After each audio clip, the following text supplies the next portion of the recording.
O enfraquecimento do golpe, a divisão no STF e a desmoralização da Lava Jato não são elementos claros de que está na hora de uma reação popular? Por que o PT não contra-ataca a burguesia? Lógico, né? O centro da nossa explicação é que a crise coloca a necessidade de uma mobilização popular, quer dizer, uma intervenção política séria na situação política, e o PT não faz isso daí. Isso também foi explicado, são dois, mas vou repetir aqui porque eu acho que é importante. São dois motivos. Primeiro, que o PT está profundamente dividido. Existe uma parte do PT que é a favor do golpe de Estado e a favor da conciliação com os golpistas. É a turma do vamos virar a página do golpe. É uma parte expressiva do aparelho político do PT, que está inclusive contra a candidatura do próprio Lula. O outro lado, se a gente for simplificando, logicamente, a situação do PT, o outro lado, que é a favor de lutar pela libertação do Lula, pela candidatura do Lula e tudo mais, alimenta uma série de ilusões nas instituições dominadas pelos golpistas. Não veio para eles a luz de que nós estamos vivendo numa situação de total exceção política. Um regime de arbitrariedade, que a Constituição foi rasgada e tudo mais. Tanto que quando o STF começa a fazer esses malabarismos, aparece alguém, né? Hoje mesmo tinha matérias no jornal de gente ligada ao PT, hoje, esses dias, elogiando o STF, falando que o STF está resgatando a democracia, o que é uma balela. Não está resgatando nada. A própria ala do STF, que mandou soltar o Zé Dirceu, é composta na sua maioria por uns picaretas de direita, e tudo bem, soltou o Zé Dirceu, não vamos... É um resultado importante da crise, mas não diz nada sobre o caráter progressista do STF. Então, quer dizer, um partido dividido, com uma parte expressiva apoiando o golpe, e outra parte com profundas ilusões nas instituições golpistas, de que vai resolver tudo pacificamente, conversando com advogados, com discursos no Congresso Nacional, isso gera uma situação de total paralisia. Por isso que nós estamos impulsionando os comitês de luta contra o golpe. Alguém precisa fazer alguma coisa. E a nossa política é a seguinte: se nós não temos a mesma capacidade de mobilização do PT, isso não é motivo para a gente ficar parado. Vamos fazer o que a gente pode fazer. Essa é a política correta. Né? E vamos esperar que essa política frutifique, que ela se desenvolva. E eu acho que nós temos bons motivos para acreditar que ela vai se desenvolver. Com você, Henrique. Oi. Parabéns aí pela palestra. Eu queria que você explicasse a questão do futebol. O que você explicou está correto, eu concordei.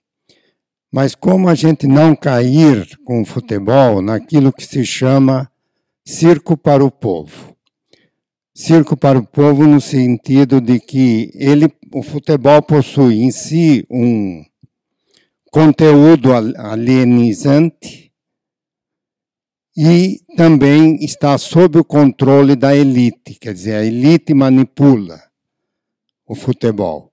Então, como evitar, ao mesmo tempo em que se aproveita essa cultura popular, como evitar de cair no chamado circo para o povo? Bom, a questão ela tem uma complexidade inicial, que é essa ideia do circo, né? A famosa ideia do pão e circo.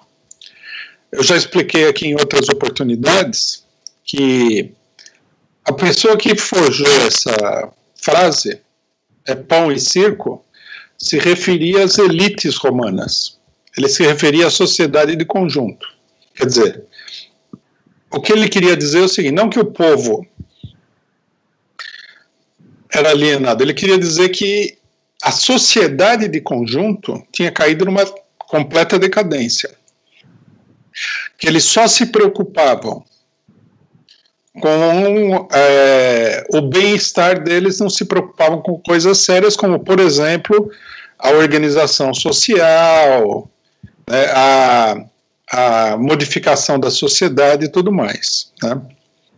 Essa expressão ela foi apropriada por determinados círculos intelectuais que, na minha opinião, têm uma posição antipopular, por um equívoco, né, por uma incompreensão, que critica o povo de ser alienado. Na realidade, a sociedade brasileira toda de conjunto, ela cairia nessa categoria um pouco imprecisa de alienado. A sociedade mundial, né? Nós, por exemplo, eu estou na Europa aqui, o que você vê na Europa é exatamente isso, é pão e circo. Os europeus aqui, eles estão vivendo numa situação em que eles acham assim, que eles têm que se divertir, que eles estão com o pão garantido, pelo menos uma parcela da sociedade, e que eles têm que gozar a vida, é o pão e circo original, né? No caso do povo, eu acho que se a gente falar que, né, como eu vi muita gente na imprensa falando, durante o período da Copa o pessoal não pensa em política, mas a maioria do povo vê a política de uma maneira específica, não é a Copa que está impedindo essa maioria de ter uma participação política.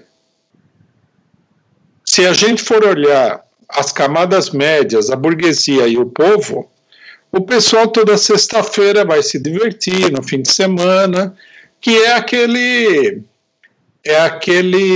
aquela válvula de pressão para você tentar combater inutilmente, né, essa vida miserável que todo mundo leva, de pressão, de insegurança total, de miséria, de problemas os mais diversos, de natureza mais diversa.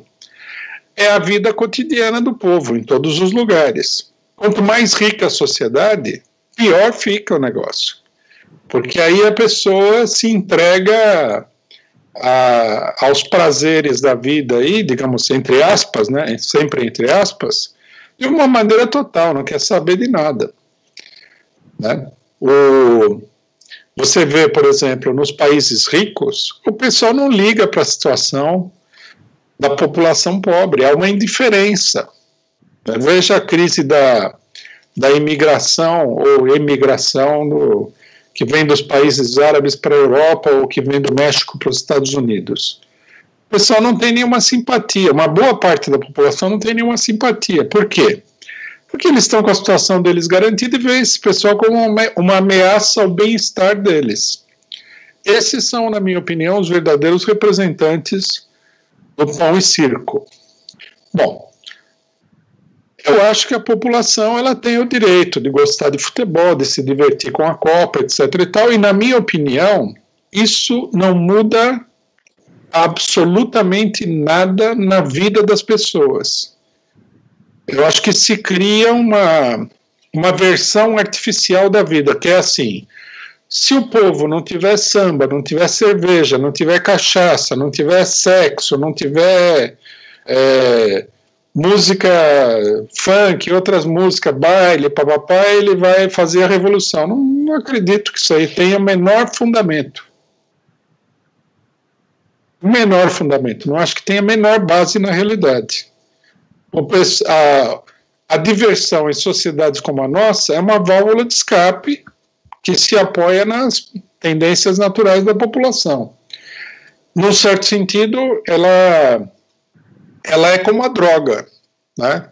A classe média fala muito do povo ser alienado, mas a classe média é grande consumidora de drogas. O que é a droga?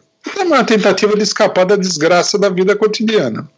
Bom, com relação ao que fazer, o PCO tem um programa que ele já defendeu em várias oportunidades diante do problema do esporte.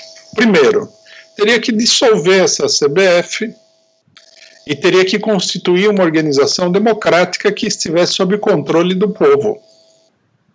Os próprios clubes deveriam estar sob o controle dos torcedores.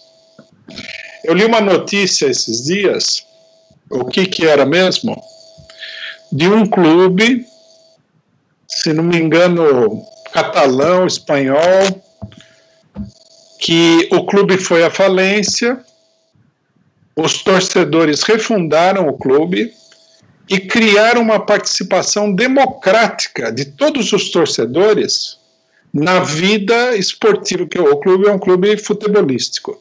Criaram uma participação democrática na vida daquele clube.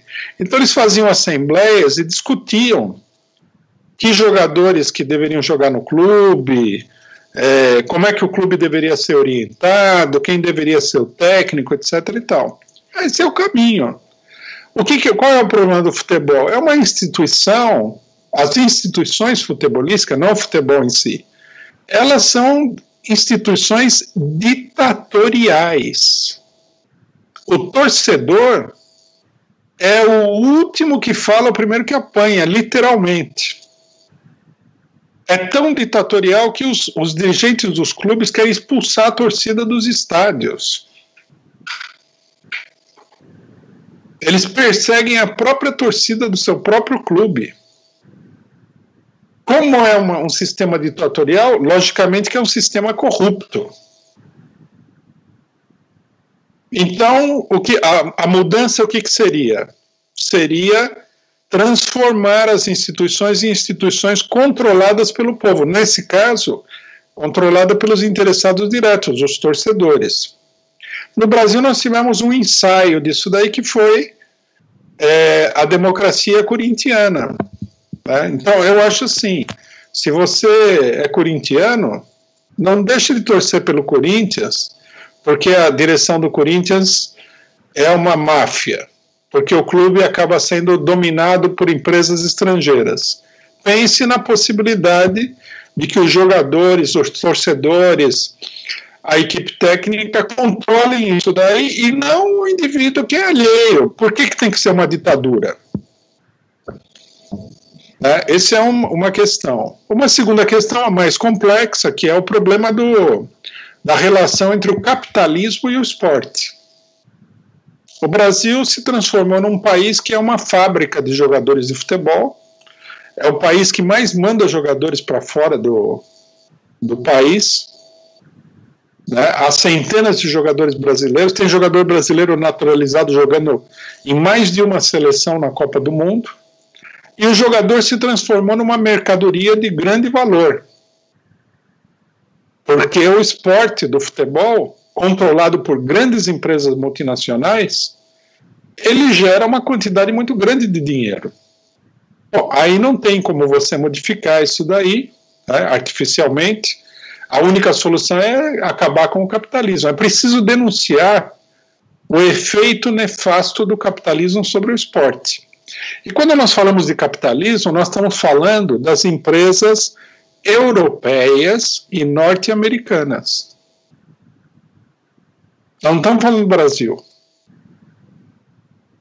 Nós estamos falando de grandes multinacionais do esporte, que precisam ser combatidas. Como todo o capitalismo precisa ser combatido. Nesse caso, a solução qual que é? O socialismo, evidentemente. Claro que se você tem um clube que é gerido democraticamente, ele pode optar por não vender o jogador. É difícil, porque o jogador em si mesmo vai ser atraído pelas ofertas multimilionárias que são feitas. Um jogador como o Neymar, como Cristiano Ronaldo, Messi da Argentina, tem um grande valor no mercado esportivo. É difícil que a pessoa não seja seduzida. É difícil não, é praticamente impossível que a pessoa não seja seduzida, tá, pelas ofertas que são feitas. Assim como é impossível que essas ofertas e que esse enorme controle das multinacionais sobre o esporte não afete a cabeça dos jogadores. Né? Finalmente, o jogador não é nenhum filósofo, ele é jogador de futebol. Em geral, são pessoas que vieram de uma extração humilde. Aí o cidadão passa a ganhar milhões, isso daí afeta ele. Afeta, inclusive, o desempenho dele como jogador de futebol, uma coisa que tem que ser denunciada. O futebol brasileiro, por exemplo, ele era mais... Eu não diria que ele era provavelmente fosse melhor, né? A questão-chave não é essa. Era um futebol mais sólido na época em que o capitalismo tinha menos influência sobre o esporte. Então, o que tem que ser denunciado não é o Neymar, é o capitalismo, o capital, os capitalistas que agarram tudo que existe na sociedade como uma verdadeira mão de ferro. É isso que nós temos que denunciar. O Neymar, nesse caso, ele é uma pessoa. O Neymar e todos os outros jogadores de futebol, porque o Neymar, não sei se ele é uma bruxa disfarçada e tal, mas eu não vejo que ele mereça nenhum destaque especial na crítica ao jogador de futebol. Me parece que ele é, como todo popstar do futebol, ele tem uma conduta parecida com os demais. Ele é uma pessoa que é um peão nesse jogo. Ele não domina o jogo. Ele é um peão. Outra coisa também, uma coisa que no Brasil precisaria ser feita é arrancar o futebol das garras dessa coisa maligna, monstruosa que se chama Rede Globo, que controla o futebol. Mudou até o horário dos jogos e tudo. Precisaria arrancar da mão da Globo o futebol brasileiro. Precisaria expulsar a Globo do futebol brasileiro. Isso também é uma outra medida que tem que ser colocada. Bom, nós inclusive não defendemos que a Globo seja retirada do futebol, nós defendemos que a Globo seja retirada da televisão. Né? O PC é a favor da cassação da concessão da Rede Globo. Com você, Henrique. Bom, próxima pergunta é a seguinte. Se a greve geral tivesse saído e derrubado Temer, você acha que os golpistas aceitariam uma volta da Dilma por vias institucionais ou teríamos que partir para uma revolução aberta? Se o Temer fosse derrubado nas ruas, nós já teríamos uma situação revolucionária em alguma medida, né? Nós temos citado aí como, digamos assim, como um parâmetro, como um modelo dessa possibilidade, a situação que a América Latina viveu lá pelo ano 2000. Por exemplo, o que aconteceu na Bolívia, o que aconteceu na Argentina. Na Argentina, o governo foi derrubado nas ruas. Os golpistas tentaram reorganizar o governo, mas a pressão popular continuou. Até que a única solução para a crise foi tirar o governo neoliberal e colocar um governo nacionalista, que, numa certa medida, era produto de um acordo, mas que era uma derrota também do imperialismo. Então, quer dizer, se o governo Temer for derrubado nas ruas, abre-se uma série de situações de possibilidades. Não sei se a Dilma voltaria, é difícil dizer isso aí. Mas, de qualquer maneira, seria uma derrota real do golpe, e não apenas do Temer. Ao passo que, se o Temer fosse substituído pelo Congresso Nacional, pelo STF, por um processo de corrupção, etc. e tal, seria uma substituição organizada de um determinado governo golpista por outro governo golpista, que são duas situações muito diferentes. Fala, Henrique. Bom, próxima pergunta é a seguinte. No caso da opção tipo Câmpora do PT, votaríamos no candidato que liberaria Lula ou votaríamos nulo? Nós fomos os primeiros a levantar essa possibilidade do Câmpora.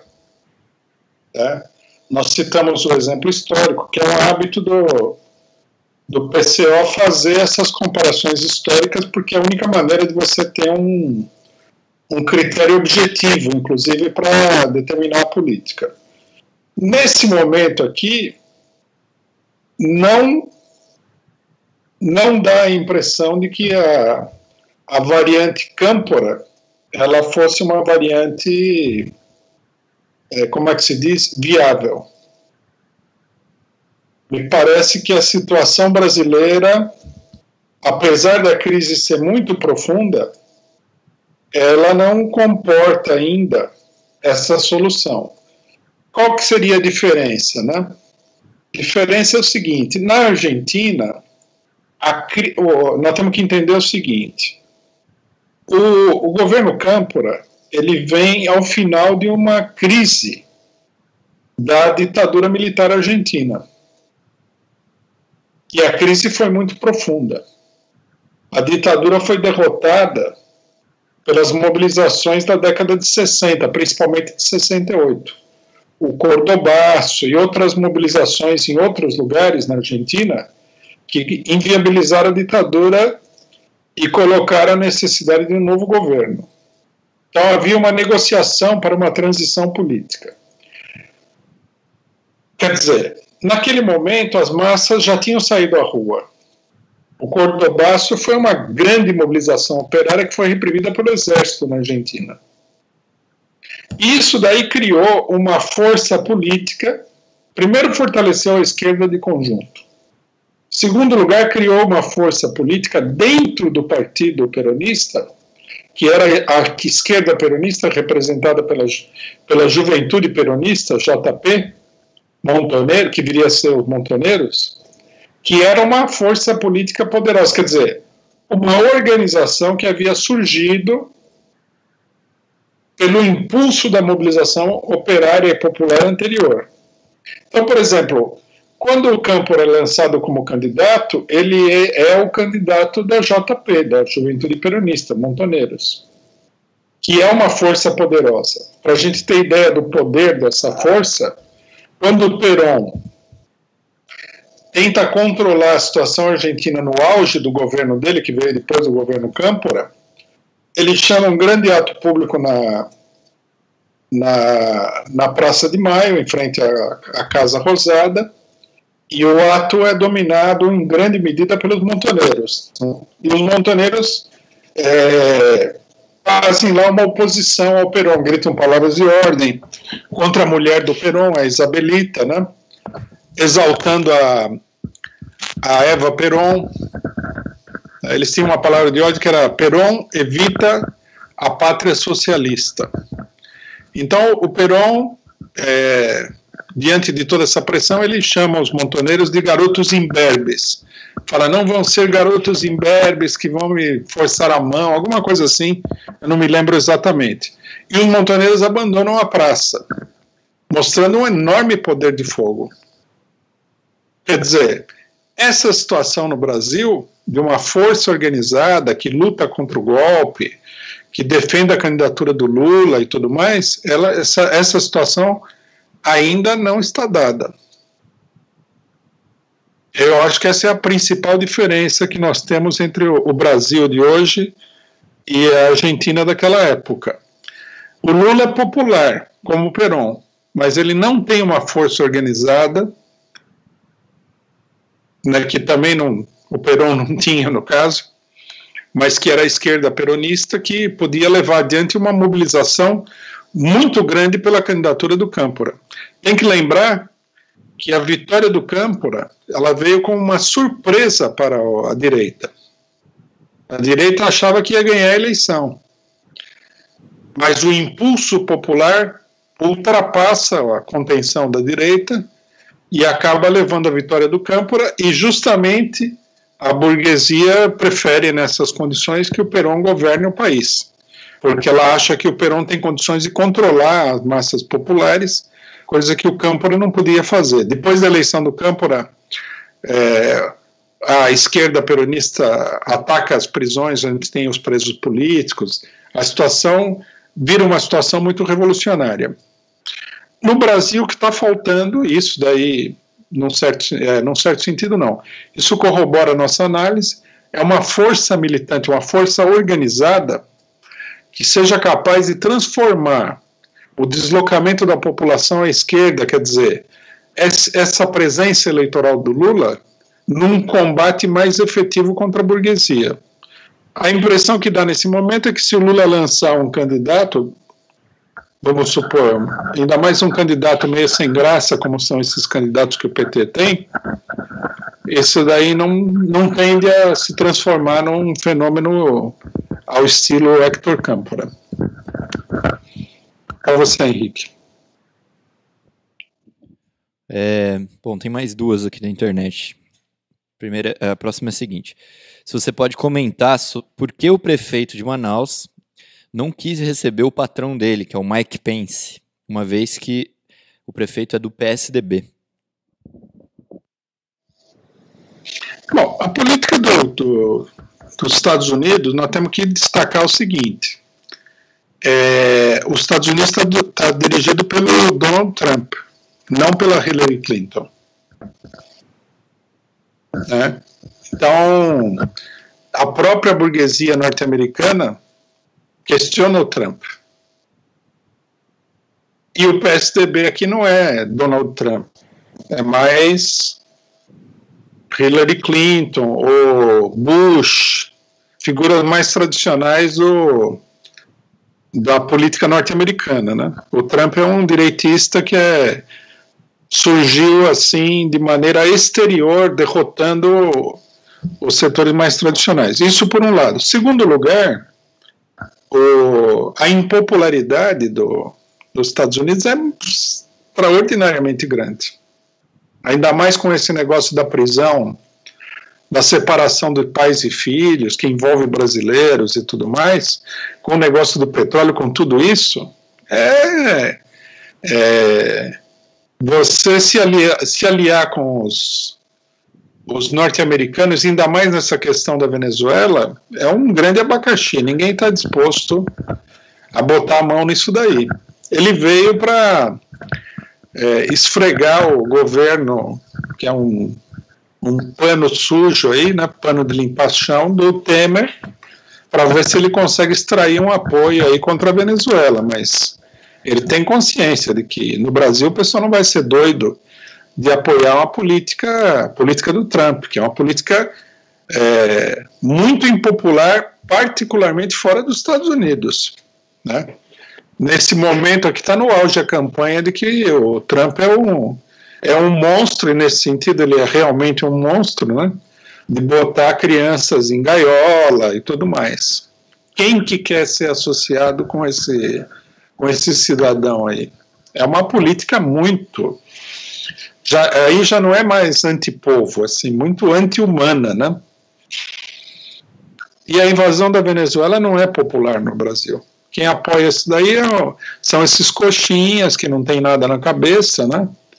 Que é uma parte da classe média minoritária, meio aloprada e tal. Não é, ela não é popular em geral, ela tem uma participação política importante junto com a direita, mas ela não é popular. E na questão da Venezuela, menos ainda, né? Para você tornar uma guerra no Brasil popular, você precisa fazer um grande esforço.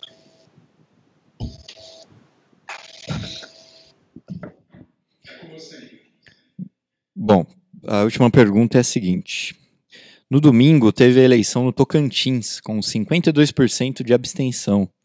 E isso pode se repetir. Será que a direita não vai tentar aproveitar isso e fazer o que o Lacerda e a UDN tentaram fazer em 55 e o Lott não permitiu? Bom, o que eles tentaram fazer foi consolidar um governo por fora das eleições, derrubar a pessoa que tinha sido eleita, impedir a pessoa que tinha sido eleita, que era o Juscelino, de tomar posse. Eles já até fizeram isso daí, num certo sentido, né? Seria uma parte 2 do golpe. Pode ser que, dada